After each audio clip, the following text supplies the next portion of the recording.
नमस्कार। प्रादेशिक समाचार के साथ मैं पूनम किरकेट्टा। पहले मुख्य समाचार।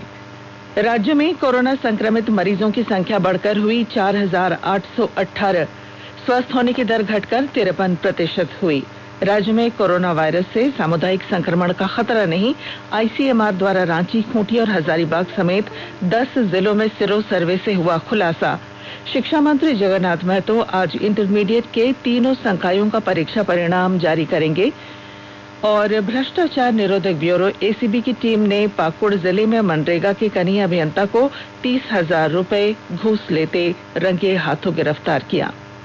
और अब समाचार विस्तार से। राज्य में पिछले 24 घंटों के दौरान 242 नए कोरोना पॉजिटिव मामले सामने आए हैं, जबकि 6 संक्रमितों की मौत हो गई है और उपचार के बाद 51 मरीजों को अस्पताल से छुट्टी दे दी गई है। वहीं रांची के रिम्स में 3, जमशेदपुर के टीएमएच में 2 और गोड्डा में 1 कोरोना संक्रमित की मौत हो गई। इस तरह राज्य में कोरोना संक्रमित मरीजों की कुल संख्या 4,818 हो चुकी है। इनमें 2,540 मरीज स्वस्थ हुए हैं। राज्य में कोरोना मरीजों की लगातार संख्या बढ़ने से स्वस्थ होने की दर गिरकर लगभग 52.63% और मृत्यु दर 0.98% पहुंच गई है। झारखंड में कोरोना संक्रमण के मामले बढ़ रहे हैं, लेकिन राज्य सामुदायिक संक्रमण के खतरे से दूर है। कोरोना के संक्रमण का रुझान समझने के लिए आईसीएमआर आरएमआरसी भुवनेश्वर के सहयोग से दूसरे चरण में राज्य के 10 जिलों में जून महीने में कराए गए सीरो सर्वेक्षण रिपोर्ट में सामने आई है। इस रिपोर्ट के मुताबिक 4,761 सैंपलों के सीरो सर्वेक्षण में मात्र 30 में कोरोना संक्रमण के हल्के लक्षण दिखे। इस तरह कोरोना संक्रमण के प्रसार की दर मात्र 0.63% है। इसके साथ 1,000 की आबादी में मात्र 1 व्यक्ति के इससे प्रभावित होने की बात सामने आई है। गौरतलब है कि सीरो सर्वे में एलाइजा टेस्ट के जरिए बिना लक्षण वाले वैसे मरीजों की पहचान की गई जिन्हें संक्रमण तो हुआ, लेकिन प्रतिरोधक क्षमता के कारण वे ठीक हो गए। इसके तहत बोकारो में 465 सैंपलों में 3, धनबाद में 502 में 1, दुमका में 501 में 1, पूर्वी सिंहभूम में 495 में 0, गढ़वा में 410 में 0, हजारीबाग में 522 में 3, खूंटी में 501 में 3, पलामू में 421 में 7, पश्चिमी सिंहभूम में 500 में 1 और रांची में 444 सैंपलों में 11 में सीरो पॉजिटिव मिला है। देश में कोरोना वायरस से स्वस्थ होने वालों की कुल संख्या 6,12,815 हो गई है। स्वस्थ होने की दर 63.25% है। पिछले 24 घंटे में रिकॉर्ड 20,763 लोग स्वस्थ हुए। देश में कुल 3,31,146 मरीजों का इलाज चल रहा है। स्वास्थ्य और परिवार कल्याण मंत्रालय के अनुसार पिछले 24 घंटों के दौरान 32,695 लोग संक्रमित हुए और 606 लोग की मौत हो गई। देश में कुल मृतकों की संख्या 24,915 हो गई है। स्वास्थ्य और परिवार कल्याण मंत्रालय ने लोगों को सलाह दी है कि वे नोवेल कोरोना वायरस से अपने को सुरक्षित रखने के लिए सभी बुनियादी एहतियाती उपायों का पालन करें और सामाजिक दूरी बनाए रखें। एक रिपोर्ट। सरकार ने कहा है कि आवश्यक वस्तुओं की पर्याप्त आपूर्ति जारी है और लोगों को चिंता करने की कोई जरूरत नहीं है। लोगों को सलाह दी जाती है कि वे आवश्यक वस्तुओं और चिकित्सा सामानों की खरीदारी करते समय धैर्य रखें और शांत रहें। आवश्यक वस्तुओं को खरीदने के लिए बार बार बाहर निकलने से बचें। साथ ही लोगों से हाथ मिलाने और गले लगने से भी बचना चाहिए। बाजार, मेडिकल स्टोर और अस्पतालों में लोग कम से कम 1 मीटर की दूरी बनाए रखें। घर पर गैर जरूरी सामाजिक समारोह से बचा जाना चाहिए और घर पर मेहमानों को नहीं बुलाना चाहिए। लोगों को अपनी आंख, नाक और मुंह छूने से बचना चाहिए और लगातार हाथ साफ करते रहना चाहिए। हाथ को दोनों तरफ से कम 20 सेकंड तक रगड़कर धोना चाहिए।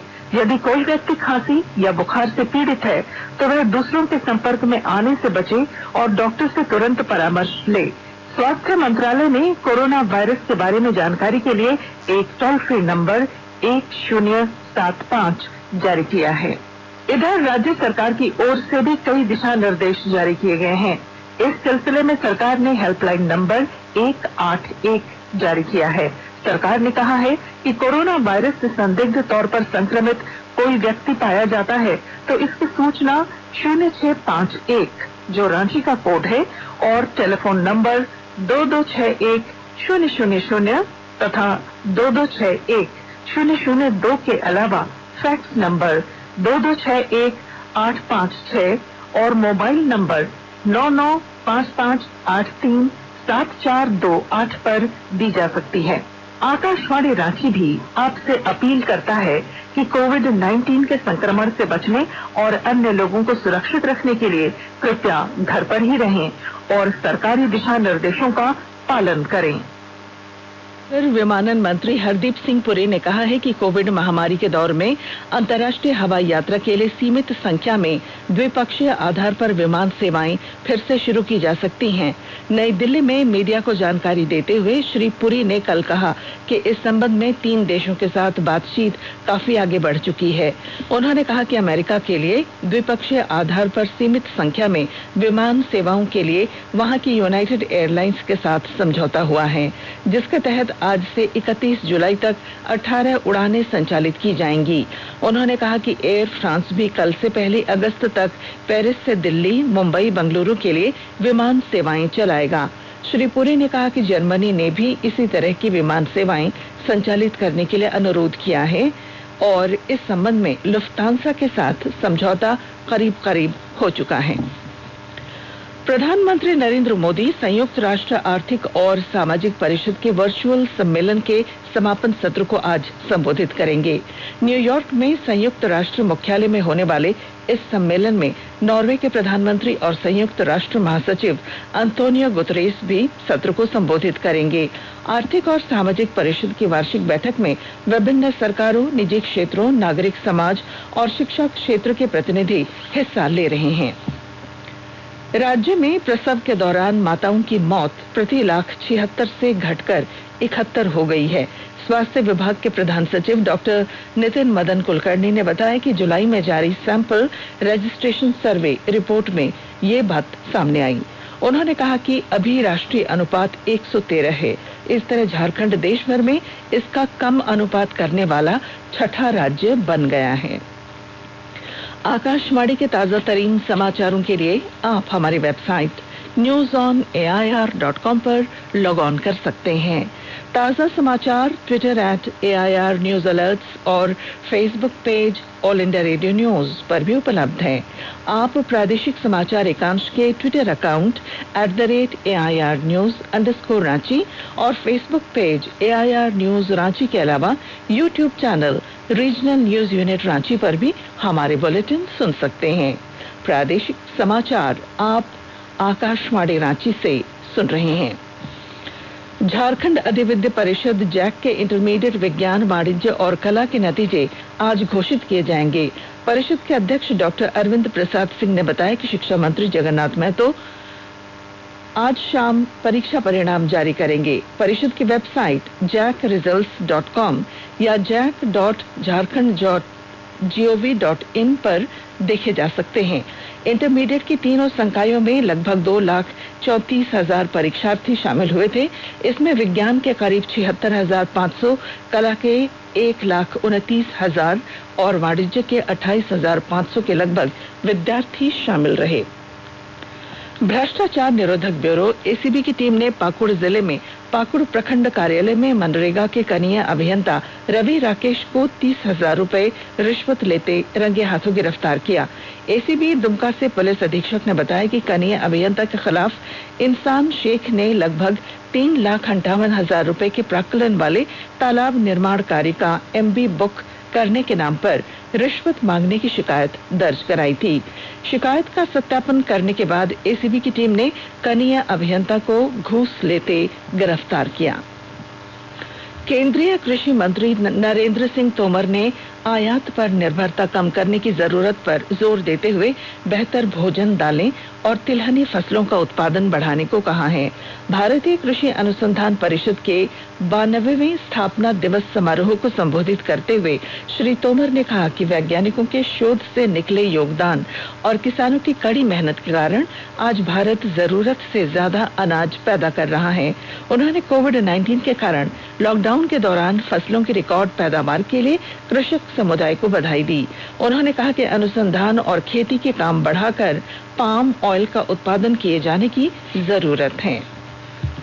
राष्ट्रीय शिक्षक पुरस्कार के लिए पूरे राज्य से 78 शिक्षकों के आवेदन मिले हैं। शिक्षा विभाग ने जिला स्तर पर इन शिक्षकों के चयन के लिए कमेटी का गठन किया है। यह कमेटी 21 जुलाई तक जिलों से शिक्षकों के नाम तय कर राज्य सरकार को भेजेगी। इसके बाद 31 जुलाई तक राज्य स्तरीय कमेटी पुरस्कार के लिए शिक्षकों का चयन कर सूची राष्ट्रीय कमेटी को भेजेगी। धनबाद जिले के सिंदरी स्थित एफसीआई में हिंदुस्तान रसायन और उर्वरक लिमिटेड में स्क्रैप कटिंग का काम कर रही मेसर्स एमटीसी में कार्यरत 70 मजदूरों ने प्रदर्शन किया। उन्होंने बताया कि 6 महीने पूर्व गेट पास रिन्यूअल के नाम पर मजदूरों को काम से बिठा देने के आरोप में उन्होंने इस तरह का प्रदर्शन किया। राज्य के सभी सरकारी विद्यालयों में अब शारीरिक शिक्षा की पढ़ाई अनिवार्य होगी। इसके तहत प्राथमिक और मध्य विद्यालयों में किसी शिक्षक को नोडल अधिकारी बनाया जाएगा। वहीं उच्च और +2 विद्यालयों में शारीरिक शिक्षा के शिक्षकों को ये दायित्व सौंपा जाएगा। स्कूली शिक्षा और साक्षरता विभाग द्वारा इस सिलसिले में प्रस्ताव तैयार किया जा रहा है। इसके लिए शिक्षा सचिव की अध्यक्षता में कमेटी का गठन किया गया है। शिक्षा सचिव ने बताया कि सीबीएसई और आईसीएसई की तर्ज पर झारखंड अधिविद्य परिषद की मैट्रिक और इंटरमीडिएट परीक्षा में शारीरिक शिक्षा का एक अलग पेपर होगा। गोड्डा जिले में बिरसा हरित ग्राम योजना के तहत मजदूरों को उनके गांव में ही रोजगार उपलब्ध कराया जा रहा है। पेश है हमारे संवाददाता की रिपोर्ट। गांव में मजदूरों को रोजगार मिले, रैयत आर्थिक रूप से समृद्ध हो और पर्यावरण में व्यापक सुधार हो, इसके लिए गोड्डा जिले में बिरसा हरित ग्राम योजना शुरू की गई है। गोड्डा जिले के नुनबट्टा, हरियारी आदि पंचायतों में यह योजना शुरू की गई है। गोड्डा में कुल 500 एकड़ भूखंड में इस योजना के अंतर्गत पौधारोपण करने का लक्ष्य निर्धारित किया गया है। यह कार्यक्रम मनरेगा योजना के तहत संचालित किया जा रहा है। इस योजना से गोड्डा में जल संरक्षण भी काफी होगा। सरकार द्वारा गोड्डा के ग्रामीणों को बताया जा रहा है कि इस कार्यक्रम में सारा खर्च सरकार का होगा। गड्ढा खोदने, वृक्षों की देखभाल करने और अगले 3-4 साल तक वृक्ष में फल आने तक सरकार ही देखभाल करेगी, लेकिन वृक्ष का मालिक रैयत ही होगा और इससे प्रत्येक ग्रामीण को सालाना 50,000 तक की आमदनी होगी। आकाशवाणी समाचार के लिए गोड्डा से मैं रंजन कुमार। राज्य में जल जीवन मिशन योजना के तहत चल रहे कार्यों का तीसरे पक्ष से निरीक्षण कराने का केंद्र ने राज्य सरकार को निर्देश दिया है। इसके तहत पूरी हो चुकी योजनाओं के साथ चल रहे कार्यों की गुणवत्ता और रख रखाव की जांच करने के बाद केंद्र को रिपोर्ट भेजी जाएगी। तीसरे पक्ष से जांच कराने में हुए खर्च का वहन योजना से किया जाएगा। और अब संक्षिप्त खबरें। झारखंड लोक सेवा आयोग चिकित्सा पदाधिकारियों के 380 पदों के लिए 5 से 25 अगस्त तक साक्षात्कार लिया जाएगा। झारखंड से राज्यसभा के लिए नवनिर्वाचित सदस्य झामुमो के शिबू सोरेन और भाजपा के दीपक प्रकाश 22 जुलाई को संसद के पद की शपथ लेंगे। इधर दीपक प्रकाश और पूर्व मुख्यमंत्री पार्टी के बुलावे पर आज दिल्ली के लिए रवाना हुए। और राज्य सरकार ने कोरोना के बढ़ते संक्रमण को देखते हुए दूसरे राज्यों से निजी वाहन से झारखंड में प्रवेश करने के लिए ई पास अनिवार्य कर दिया है। हालांकि यहां से दूसरे राज्यों को जाने के लिए ई पास जरूरी नहीं होगा। और अब बुलेटिन के आखिर में मुख्य समाचार एक बार फिर। राज्य में कोरोना संक्रमित मरीजों की संख्या बढ़कर हुई 4,818। स्वस्थ होने की दर घटकर 53% हुई। राज्य में कोरोना वायरस से सामुदायिक संक्रमण का खतरा नहीं। आईसीएमआर द्वारा रांची, खूंटी और हजारीबाग समेत 10 जिलों में सेरो सर्वे से हुआ खुलासा। शिक्षा मंत्री जगन्नाथ महतो आज इंटरमीडिएट के तीनों संकायों का परीक्षा परिणाम जारी करेंगे। और भ्रष्टाचार निरोधक ब्यूरो एसीबी की टीम ने पाकुड़ जिले में मनरेगा के कनीय अभियंता को 30,000 रुपए रिश्वत लेते रंगे हाथों गिरफ्तार किया। और इसके साथ ही आकाशवाणी रांची से प्रादेशिक समाचार का ये बुलेटिन समाप्त हुआ। नमस्कार। घर में रहिए, सुरक्षित रहिए और सुनते रहिए आकाशवाणी।